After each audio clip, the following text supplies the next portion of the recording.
Hi everyone. I just got back from Vienna and I had a whole episode planned and I was gonna go through a bunch of things.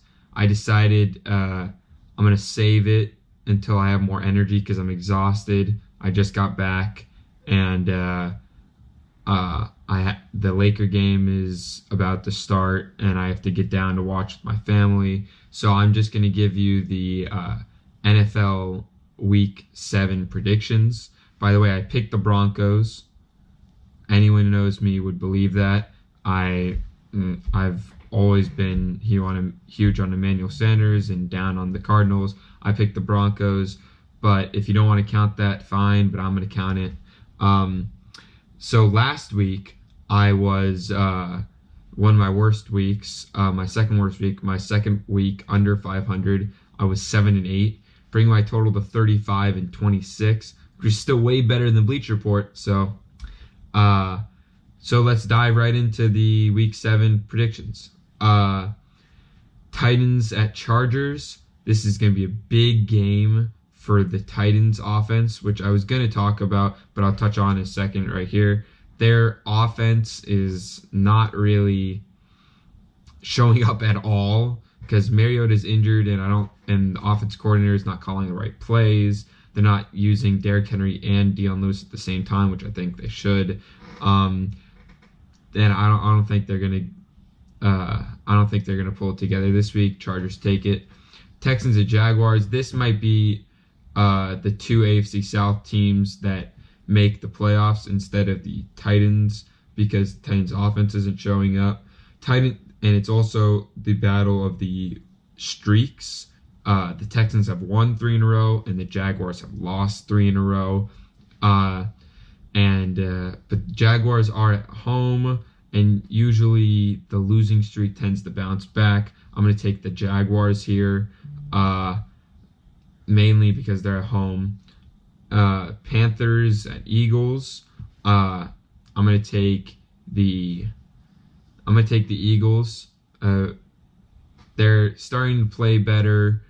Carson Wentz is getting under his feet. I know it was the Giants last week, but I think they'll win this week. Vikings at Jets. Vikings win by a good amount. I don't believe in the Jets, even though they've scored 40 points the last couple weeks. And their offense and defensive both. The defense, not really. The offense has looked good. You're going to need a better defense to stop the Eagles, and the Eagles' defense is getting better. Patriots at Bears. It's in Chicago, and this would be tough. Khalil Mack is questionable, though. There is no probably won't be Gronkowski for the Patriots, but they have enough other weapons. Josh Gordon ran 92% of routes last week, and he's getting more and more touches. Sony Michel is a beast. The only player in the last 3 weeks to have more yards and touchdowns than him is Todd Gurley. So he's playing really well. I'm going to take the Patriots because they're more of a well-rounded team. And Bill Belichick is mastermind of scheming. And especially without Khalil Mack, the Bears aren't going to win this.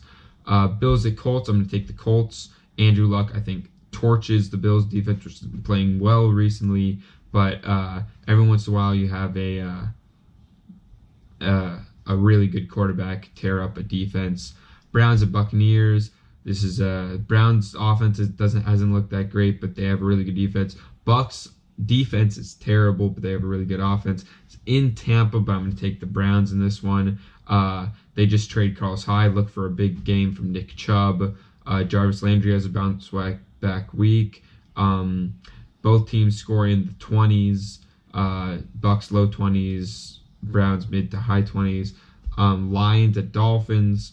I'm going to take the Lions to win on the road. It'll be tough. Dolphins defense is good, but I think Matt Patricia is finally getting this team more under control. Saints Ravens. Ravens fall to 4-3. They lose at home. I just think the Saints are a much better team. They're rolling right now. Drew Brees is playing phenomenally. The defense is continually improving throughout the year. It's still not where it was last year, but we'll see. Cowboys at Redskins.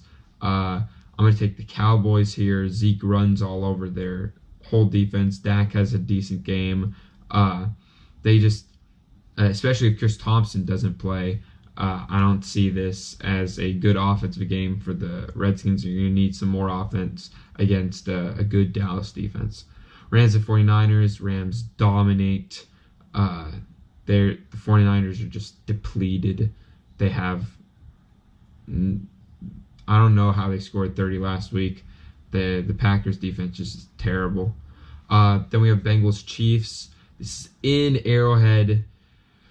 Chiefs are coming off after a win. Patrick Mahomes bounced back in the second half, but Bengals lost last week. Also a tough division loss, and I know I'm going to take a lot of heat for this, especially if the Chiefs win, but I got this gut feeling that the Bengals come out with this one. Very close game, high scoring. Both teams score 28 plus, maybe both in the 30s, but I know, I just have this gut feeling because the Bengals are a more well-rounded team, and usually the well-rounded team is better, but the Chiefs' offense is just insane. It makes me a little nervous, but I just have this gut feeling about a well-rounded team. Giants, Falcons. Falcons, this is a no-brainer for me. Saquon is a beast. Odell is a beast, but Eli Manning just doesn't get them the ball correctly. Saquon will have a big day, and Odell might have a big day, even with Eli Manning's incompetence, because the Falcons' defense is just injury-riddled. But the Falcons' offense is far superior, and the Giants' defense won't be able to hold them off. All right. Sorry again that this video is just the predictions, but I will be back on Monday or Tuesday with catching up from what I had planned and with new stuff that will come up on Sunday and throughout the week. All right. Thanks for watching. If you like the video and you like my other videos, please subscribe and like the video, or don't. I'm not a beggar. Have a good one.